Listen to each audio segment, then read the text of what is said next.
বিসমিল্লাহির রহমানির রহিম। 19শে জানুয়ারি ছিল স্বাধীনতার ঘোষক শহীদ রাষ্ট্রপতি জিয়াউর রহমানের 89তম জন্মবার্ষিকী এবং একই সাথে জাতীয় শিক্ষক দিবস।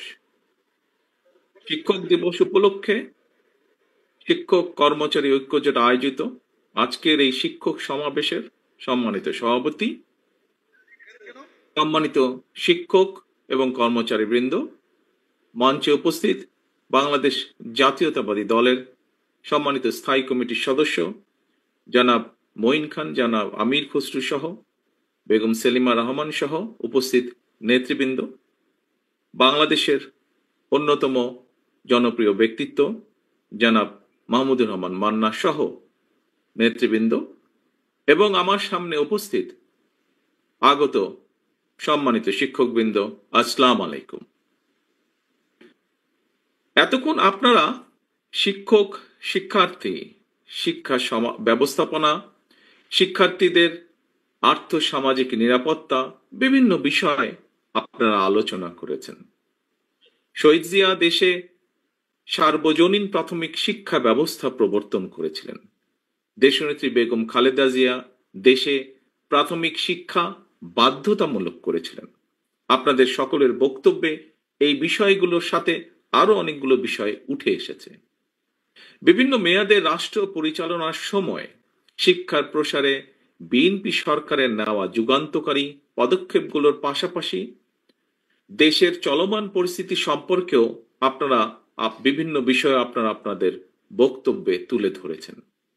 আপনাদের বক্তব্যে আলোচিত বিষয়গুলো আমি আর পুনরায় আলাপ করতে চাইছি না, যেহেতু আমাদের হাতে সময় কম। সম্মানিত শিক্ষক এবং কর্মচারী ভাই ও বোনেরা, বর্তমান প্রতিযোগিতামূলক বিশ্বে একটি প্রভাবশালী জাতি, রাষ্ট্র হিসাবে যদি আমাদের টিকে থাকতে হয়, তাহলে অবশ্যই এই মুহূর্তে আমাদের সামনে বড় চ্যালেঞ্জ জ্ঞান ভিত্তিক রাষ্ট্র এবং সমাজ প্রতিষ্ঠা করা।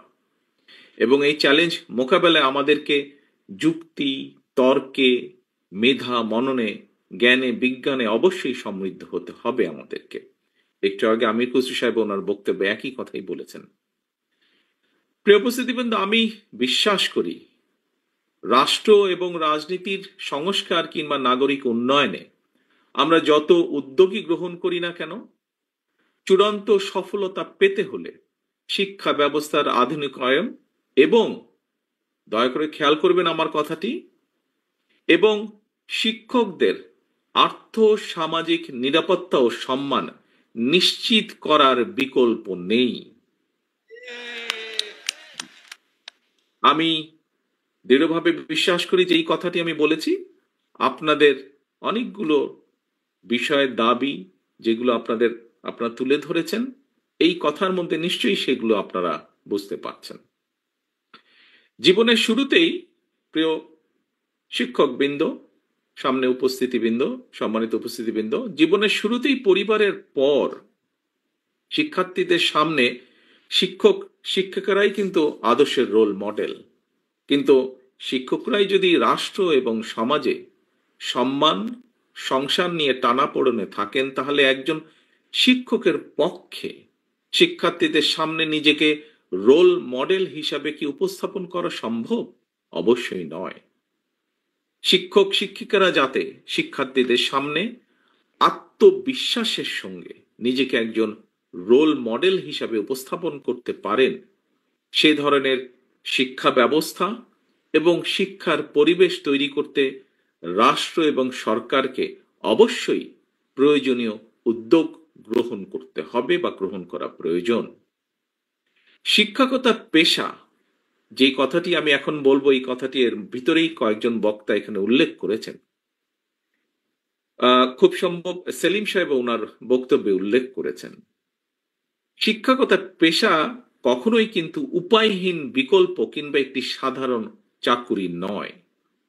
শিক্ষা দীক্ষায় মেধাবী মানুষটি যাতে শিক্ষকতা পেশাকেই আনন্দের সঙ্গে প্রথম অগ্রাধিকার হিসেবে বেছে নিতে আগ্রহী হয়ে ওঠেন, তেমন পরিবেশ নিশ্চিত করা রাষ্ট্র এবং সরকারের দায়িত্ব বলে আমি দৃঢ়ভাবে বিশ্বাস করি। সুতরাং অর্থনৈতিক সচ্ছলতা, স্বাচ্ছন্দ্যময় এবং সম্মানজনক জীবনের নিশ্চয়তা প্রদানের মাধ্যমে বিশেষ করে প্রাথমিক এবং মাধ্যমিক পর্যায়ে স্কুল শিক্ষকের চাকরিকে আরো প্রতিযোগিতামূলক এবং আকর্ষণীয় করে গড়ে তোলা প্রয়োজন। শিক্ষকদের কাছে একজন আদর্শ শিক্ষক কেন গুরুত্বপূর্ণ? এই প্রসঙ্গে বিশিষ্ট মনোবিজ্ঞানী ডক্টর গর্ডন একটি পর্যবেক্ষণের কথা বলেছেন। আমি সেই পর্যবেক্ষণটি আপনাদের সাথে সামনে খুব সংক্ষেপে তুলে ধরতে চাইছি। ডক্টর গর্ডন বলেছেন, শিশুরা যখন তাদের শিক্ষককে পছন্দ করে তখনই তারা সবচেয়ে ভালো শেখে এবং শিশুরা মনে করে তাদের শিক্ষকও তাদের পছন্দ করেন। সম্মানিত শিক্ষকবৃন্দ, স্বাধীনতা দিবস কিংবা বিজয় দিবস সহ প্রতি বছর বিভিন্ন জাতীয় গুরুত্বপূর্ণ দিবসে রাষ্ট্রীয় উদ্যোগে সমাজের বিভিন্ন শ্রেণী পেশার মানুষকে রাষ্ট্রপতি এবং প্রধানমন্ত্রী রাষ্ট্রীয় ভবনে আমন্ত্রণ জানিয়ে থাকেন, শুভেচ্ছা বিনিময় করেন। আমি এখানে আমার দলের সিনিয়র অনেক নেতৃবৃন্দ আজকে মঞ্চে উপস্থিত আছেন। সকলে আমি বিশ্বাস করি আমার সাথে একমত পোষণ করবেন, ভবিষ্যতে ইনশাল্লাহ বাংলাদেশের মানুষের সমর্থনে বিএনপি সরকার গঠন করলে এই ধরনের দিবসগুলোর যে আমন্ত্রিতদের তালিকা, সেই তালিকায় অবশ্যই প্রাথমিক এবং মাধ্যমিক স্কুলের কমপক্ষে হলেও একজন করে শিক্ষককে আমন্ত্রণ জানানো অবশ্যই আবশ্যক বলে আমি মনে করি। কারণ এর একটি কারণ আছে, কারণটি আপনাদের সামনে তুলে ধরতে চাই আমি। কেন আমি এটি মনে করি? কারণ রাষ্ট্র এবং সমাজের বিভিন্ন ক্ষেত্রে শিক্ষার্থীরা তাদের রোল মডেল শিক্ষকদের সম্মানজনক অবস্থা এবং বিচরণ দেখতে পেলে সেটি অবশ্যই কোমলমতি শিক্ষকদের মনোজগতে একটি ইতিবাচক প্রভাব ফেলবে বলে আমার দৃঢ় বিশ্বাস, এবং সে কারণেই আমি এই প্রস্তাবটি আপনাদের সকলের সামনে উপস্থাপন করছি। শিক্ষক এবং শিক্ষার্থীদের মধ্যে একটি পারস্পরিক আস্থা এবং সম্মানের সম্পর্ক তৈরির করার যে পরিবেশ সৃষ্টির ক্ষেত্র, রাষ্ট্র সেখানে উদাসীন অবশ্যই থাকতে পারে না। প্রিয় উপস্থিতিবৃন্দ, জনগণের সমর্থনে বিএনপি আবারও রাষ্ট্র পরিচালনার সুযোগ পেলে অগ্রাধিকার ভিত্তিতে আমরা শিক্ষা কমিশন গঠন করব। নৈতিকতা এবং সামাজিক ধর্মীয় মূল্যবোধের আলোকে জীবন নির্ভর কর্মসূচি শিক্ষা ব্যবস্থা প্রবর্তন এবং শিক্ষা ব্যবস্থার আধুনিকায়নে সম্ভাব্য সকল পদক্ষেপ গ্রহণ ও প্রয়োজনে ওয়ারেন্ট অফ প্রেসিডেন্স বা রাষ্ট্রীয় পদমর্যাদা ক্রমে পুনর্মূল্যায়ন করে রাষ্ট্র এবং সমাজে শিক্ষা এবং শিক্ষকের মর্যাদা সমুন্নত রাখার বিষয়টি নিশ্চিত করার আমাদের অবশ্যই চেষ্টা থাকবে। সম্মানিত শিক্ষক কর্মচারী ভাই ও বোনেরা, আমরা প্রায়শই একটি কথা বলি, কথা প্রসঙ্গে আমরা একটি কথা বলি যে এই বিষয়টিকে রাজনীতির ঊর্ধ্বে রাখতে হবে, ওই বিষয়টিকে রাজনীতির বাইরে রাখতে হবে। প্রিয় উপস্থিতিবৃন্দ, আমি ব্যক্তিগতভাবে এমন ধারণার সঙ্গে নীতিগতভাবে কিছুটা হলো ভিন্ন মত পোষণ করি। কারণ দেখুন, আমরা যাই বলি না কেন, একটি গণতান্ত্রিক রাষ্ট্রে কিন্তু শেষ পর্যন্ত রাজনৈতিক সিদ্ধান্তের আলোকেই সকল কিছু পরিচালিত হয়। সুতরাং কোনো কিছুকে শুদ্ধ রাখার জন্য রাজনীতির বাইরে রাখতে হবে, রাজনীতির ঊর্ধ্বে রাখা কিংবা বাইরে সরিয়ে রাখা, এইটি না করে বরং রাজনীতিটাই আমাদের শুদ্ধ করা প্রয়োজন। রাজনীতিটা শুদ্ধ এবং স্বচ্ছ হওয়া অত্যন্ত জরুরি। প্রচলিত রাজনীতির গুণগত যে পরিবর্তন সেটি যদি না করতে পারি, তাহলে কিন্তু এই যে এখানে যতগুলো আকাঙ্ক্ষার কথা বলা হয়েছে, বিভিন্ন আলোচনায় বিভিন্ন সুশীল সমাজের ব্যক্তিরা সহ বিভিন্ন মানুষ যে জন আকাঙ্ক্ষার বাস্তবায়নের কথা বলছেন। আমরা যদি রাজনীতির যে গুণগত পরিবর্তন, রাজনীতির ভিতরে যে পরিবর্তন, সেটিকে যদি করতে না পারি, তাহলে হয়তো কোনো কিছুই বাস্তবায়ন করা সম্ভব নয়। এবং এই লক্ষ্যকেই সামনে রেখে বিএনপি রাষ্ট্র, রাজনীতি এবং রাজনৈতিক দল সংস্কারের উদ্দেশ্যে বাংলাদেশের পক্ষে সকল গণতান্ত্রিক রাজনৈতিক দলগুলোর সঙ্গে পরামর্শ করে তাদেরকে সাথে নিয়ে জনগণের সামনে ৩১ দফা সংস্কার কর্মসূচি উপস্থাপন করেছে। এবং আগেও বলেছি আমি, জনগণের রায় পেয়ে বিএনপি সরকার গঠনে সক্ষম হলে বিএনপি পর্যায়ক্রমিকভাবে প্রতিটি সংস্কার কর্মসূচি ইনশাল্লাহ বাস্তবায়ন করবে। প্রিয় উপস্থিতিবৃন্দ,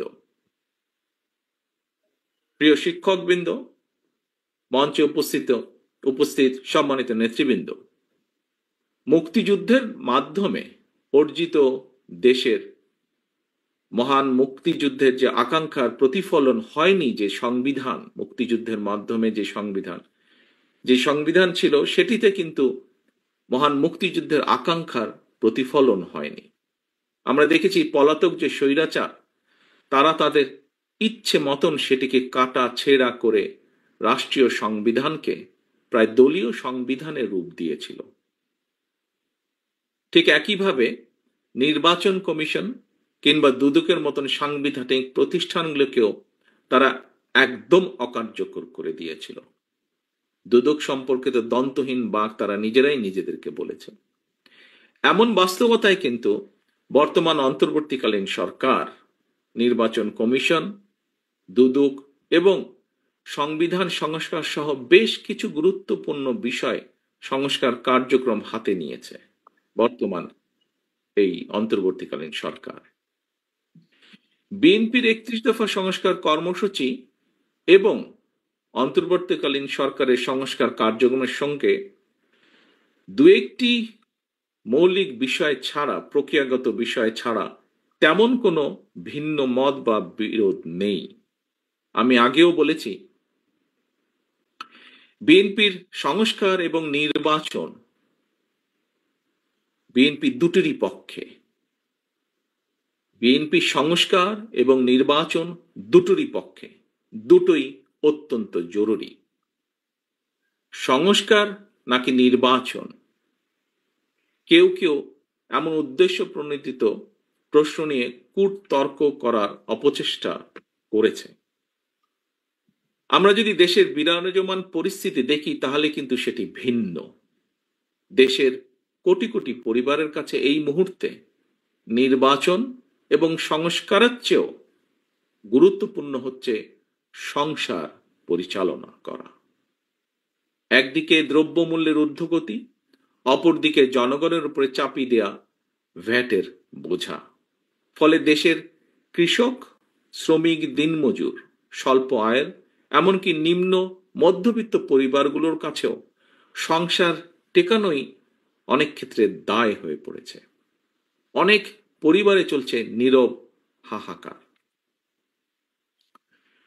কিভাবে জনগণের নিত্যদিনের দুঃখ দুর্দশা লাঘব করা যায়, কিভাবে বাজার সিন্ডিকেট ভেঙে দ্রব্যমূল্য জনগণের হাতের নাগালে রাখা যায়, কিভাবে জনগণকে ফ্যাসিস্টের আমলের মিথ্যে মামলা থেকে রেহাই দেওয়া যায়, কিভাবে আইন শৃঙ্খলা বাহিনীকে আরো সক্রিয় করা সম্ভব, জনগণের জানমালের নিরাপত্তা নিশ্চিত করা যায়। প্রিয় উপস্থিতিবৃন্দ, অন্তর্বর্তীকালীন সরকারের সামনে অগ্রাধিকারের তালিকায় এই বিষয়গুলো থাকা অত্যন্ত জরুরি। জনগণ বিশ্বাস করে অন্তর্বর্তীকালীন সরকারের মতন সর্বজন সমর্থিত একটি নির্দলীয় অরাজনৈতিক সরকারের পক্ষেই বাজার সিন্ডিকেটের কবল থেকে জনগণকে মুক্তি দেওয়া সহজ। তাহলে এখন প্রশ্ন, অন্তর্বর্তীকালীন সরকার এতদিনেও কেন বাজার নিয়ন্ত্রণে ব্যর্থ? জনগণের উপরে কেন উল্টো ভ্যাটের বোঝা চাপিয়ে দেওয়া হচ্ছে? এখনো কেন বাজার সিন্ডিকেটের দৌরত্ব চলছে? এমন পরিস্থিতিতে কিন্তু জনগণের অনেকের মনেই প্রশ্ন ওঠা স্বাভাবিক, তাহলে কি সরকারের কেউ কেউ অন্য কোনো ইস্যুতে বেশি মনোযোগী, নাকি সরকার পারছে না? প্রিয় শিক্ষকবৃন্দ, অন্তর্বর্তীকালীন সরকারের নানা সীমাবদ্ধতা থাকা সত্ত্বেও আমরা মনে করি এই সরকারকে কোনোভাবেই ব্যর্থ হতে দেওয়া যাবে না। কারণ হাজারো শহীদের রক্ত মারিয়ে একটি গণতান্ত্রিক, মানবিক, বৈষম্যহীন বাংলাদেশ গড়ার অঙ্গীকার নিয়ে এই সরকার রাষ্ট্র পরিচালনার দায়িত্ব নিয়েছে। প্রিয় শিক্ষক, শিক্ষার্থী, তরুণ, ছাত্র ভাই ও বোনেরা, দেশের ছাত্র তরুণরা রাষ্ট্র রাজনৈতিক ব্যবস্থার প্রতি আগ্রহী হয়ে উঠেছে। এটি অবশ্যই একটি ইতিবাচক দিক। এইসব তরুণরাই গত ১.৫ দশকে একটি নির্বাচনেও ভোট দিতে পারেনি। তারা গণতান্ত্রিক রাজনৈতিক অধিকার বঞ্চিত এইসব তরুণদের কেউ যদি জনগণের অধিকার প্রতিষ্ঠায় নতুন রাজনৈতিক দল গঠন করে, অবশ্যই বিএনপি সেই উদ্যোগকে স্বাগত জানায়। তবে যে কথাটি এখানে কোনো বক্তা বলেছেন, আমিও একই সাথে উল্লেখ করতে চাই, তবে রাজনৈতিক দল গঠন করতে গিয়ে কেউ যদি রাষ্ট্রীয় কিংবা প্রশাসনিক সহায়তা নেন, সেটি জনগণকে হতাশ করবে, কিংবা অন্য রাজনৈতিক দলের প্রতি তাদের আচরণ কিংবা বক্তব্য, মন্তব্য যদি ঝগড়া সুলভ অথবা প্রতিহিংসামূলক হয়, সেটিও জনগণের কাছে হবে অনাকাঙ্ক্ষিত। অবশ্যই আজকের তরুণরাই আগামী বাংলাদেশ। অতীত থেকে বেরিয়ে এসে তারুণ্য নতুন পথ রচনা করবে, তবে কোনো প্রশ্নবিদ্ধ পথে নয়। পথটি অবশ্যই হওয়া উচিত স্বচ্ছ এবং স্বাভাবিক। সম্মানিত শিক্ষক এবং কর্মচারী ভাই ও বোনেরা, অন্তর্বর্তীকালীন সরকারের সঙ্গে বাংলাদেশের পক্ষের গণতান্ত্রিক শক্তির মধ্যে কোনো বিষয় নিয়ে ভুল বোঝাবুঝি কিংবা অযথা কূটতর্ক আমি সময়ের অপচয় বলেই মনে করি। তবে একই সাথে সরকারের দৃষ্টি আকর্ষণ করে বলতে চাই, জনগণ যদি বৃহত্তর স্বার্থে বিভিন্ন ক্ষেত্রে সরকারের ব্যর্থতা ধৈর্য ধরে মানতে পারে, মেনে নিতে পারে, তাহলে যারা সরকারে রয়েছেন তাদের ধৈর্য এবং সহনশীলতা আরো অনেক বেশি থাকা জরুরি বলে আমরা মনে করি। বিএনপি মনে করে জনগণকে নিয়ে রাজনীতি নয়, বরং জনগণের জন্যই রাজনীতি। এ কারণেই বিএনপি যে কোনো মূল্যে দেশের জনগণের রাজনৈতিক এবং অর্থনৈতিক ক্ষমতা নিশ্চিত করতে চায়। নির্বাচন হচ্ছে, এর আগেও আমি বলেছি, আজও আপনাদের সামনে আবারও তুলে ধরতে চাই, নির্বাচনই হচ্ছে জনগণের রাজনৈতিক ক্ষমতায়ন নিশ্চিত করার অন্যতম প্রধান কার্যকরী হাতিয়ার। নির্বাচন অনুষ্ঠান নিয়ে বিতর্ক সৃষ্টি করার অর্থ নিজেদের অজান্তেই পরাজিত পলাতক ফ্যাসিস্টদের অবস্থানকে শক্তিশালী করা। বিএনপির সর্বস্তরের নেতাকর্মীদের প্রতি বরাবরের মতনই আমার আহ্বান থাকবে, আপনাদের কোনো কার্যক্রম নিয়ে কেউ যাতে বিভ্রান্তি ছড়ানো কিংবা বিতর্কে লিপ্ত হওয়ার সুযোগ না পায়, সে বিষয়ে অবশ্যই আপনাদেরকে সজাগ থাকতে হবে। জনগণই বিএনপির সকল রাজনৈতিক ক্ষমতার উৎস। জনগণ সঙ্গে থাকলে কোনো ষড়যন্ত্রই আমাদেরকে পরাভূত করতে পারবে না, ইনশাআল্লাহ। সম্মানিত উপস্থিতিবৃন্দ, সম্মানিত শিক্ষকবৃন্দ, সম্মানিত আমন্ত্রিত অতিথিবৃন্দ, পরিশেষে আমি শিক্ষক, বুদ্ধিজীবী, সাংবাদিক সহ সকল শ্রেণী পেশার মানুষের প্রতি আহ্বান জানিয়ে বলতে চাই, পুঁথিগত বিধির উপরে গণতন্ত্রের বিকাশ নির্ভর করে না। গণতন্ত্র বিকশিত এবং শক্তিশালী হয় প্রতিদিনের কার্যক্রমে, আচরণে এবং চর্চায়। আমাদের মধ্যে অবশ্যই ভিন্ন মত, ভিন্ন পথ থাকবে, এটি গণতন্ত্রের সৌন্দর্য। তবে আমাদের উদ্দেশ্য এক এবং অভিন্ন। আমাদের সবার উদ্দেশ্য একটি উদার, গণতান্ত্রিক, বৈষম্যহীন, মানবিক বাংলাদেশ প্রতিষ্ঠা। ছাত্র জনতার গণ অভ্যুত্থানে মাফিয়া প্রধান দেশ ছেড়ে পালানোর পর মাফিয়া মুক্ত বাংলাদেশের সামনে গণতান্ত্রিক, বৈষম্যহীন, মানবিক বাংলাদেশ প্রতিষ্ঠার এক অপার সুযোগ সৃষ্টি হয়েছে। পলাতক স্বৈরাচার এবং তাদের দোসরদের ষড়যন্ত্র কিংবা বাংলাদেশের পক্ষের গণতান্ত্রিক শক্তির মধ্যে অযাচিত ভুল বোঝাবুঝির কারণে যাতে একটি গণতান্ত্রিক, বৈষম্যহীন, মানবিক বাংলাদেশ প্রতিষ্ঠার সুযোগ এবং সম্ভাবনা হুমকির বা সম্মুখীন না হয়, এ ব্যাপারে আমাদের সবাইকে অত্যন্ত সতর্ক থাকতে হবে। পরিশেষে আমি শিক্ষক, শিক্ষার কল্যাণ কামনা এবং আপনারা আপনাদের প্রাপ্য অধিকার বাস্তবায়নে যাতে সফলতা পান, সেই কামনা করে আমার বক্তব্য শেষ করছি।